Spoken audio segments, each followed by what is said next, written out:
on. Yep. And then we'll do the V-band, a little bit of jiggling, and we'll Yep. get it in. Call that, I'll jump down and do the Yep. exhaust. Good Perfect. stuff. Exciting times. It bolts on, people. We found a bolt-on thing that bolts on one. Amazing. It's amazing. We haven't experienced that before. Oh, it's pretty rare, actually. It's amazing. The turbo is on, people, and what you're witnessing here is the imminent defeat of the Subaru flagship STI on the track. Yes, everybody said the BRZ needed a turbo. Well, except for me, I said that it didn't. But here I am, standing before you, or standing before a microphone, telling you that I was wrong, because this is how the BRZ should have been all along. And now we just have to finish the install and go chop some STIs.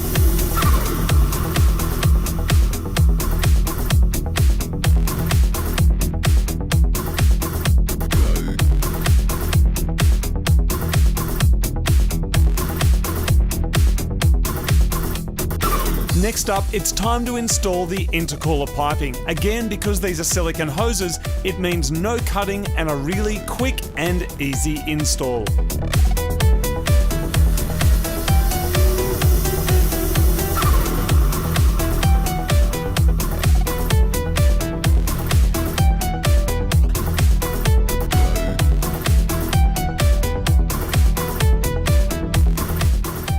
So these silicone pipes are actually all custom made for this kit. And the good thing about using silicone is that because it's malleable like this, it makes it way easier to install for kind of a simple kit like this. But it also means it's quick as well for getting things through. And it's also just quiet because you don't have things bashing on stuff all over the place. And you just got to make sure, I guess with silicone, make sure it's not rubbing on stuff right. Yeah, for sure, 100%. Yeah, you don't want any sharp edges. Obviously, like anything, it'll rub through. But yeah, but generally they crush up. So when you put the bumpers back on, they don't have, you haven't got corners poking out, because these things do have a bit of an issue with that. Yes.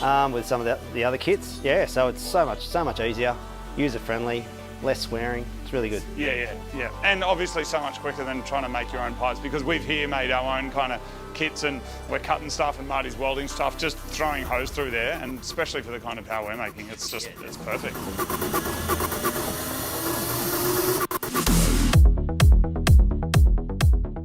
So the silicone pipes are really maneuverable, which is really good for install, but what's making it even a little bit easier is using some of this WD-40 Specialist silicone lubricant. So just putting a little bit in the end of each pipe like that, and it means that when we're putting it all together, it makes it easier. The other thing that I'm doing, because I want to keep this like super stealthy, is down the front here, on these, we're painting these black because the bar, it will be open a little bit here, and if someone's looking, they'll be able to tell that this is turbocharged. So we're just giving that a quick little one of them are black.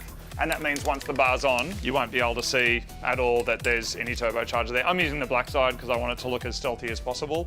And there it is. So front mount is now plumbed up. We've got some intake to do and blow off valve. A little bit of coolant line. Oh, the coolant line, which basically the coolant is from the back of the engine here. We're basically using the turbo as a T-piece, I guess. Not a T-piece, but it's going in line. We're basically joining off the turbo, so coming out the back of the engine here, through the turbo, and then back into where the factory return of that would be. That's right, yep. And it all just pushes on, and it's got a nice little fitting on there, and plug and play. It's amazing. We're going to boost in minutes.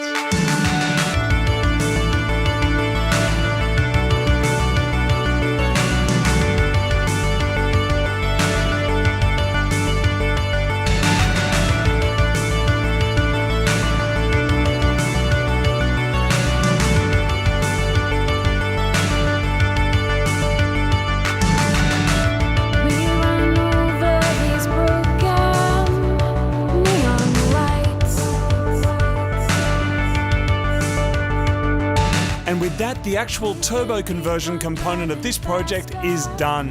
Now we just have to put the front of the car back together again.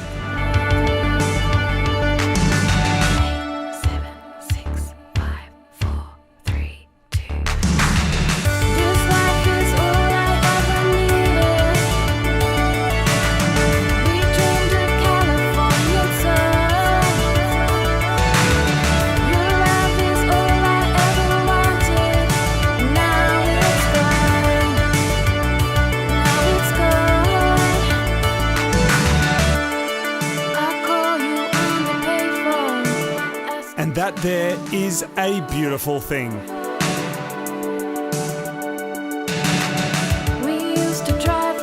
It's worth noting for those that are new to turbocharging that a proper turbo conversion is more than just installing a snail and an exhaust. You also want to make sure your car is well serviced, has the right fluids, is running a quality set of tyres, which will be the best bang for buck performance upgrade you can do, and you want to also consider upgrading your brake and suspension components to cater for the increase in power. Depending on your specific project, your power goals, and the kind of driving that you're going to be doing, your factory braking system may be okay. But if you're unsure, check with someone who's qualified. Next up,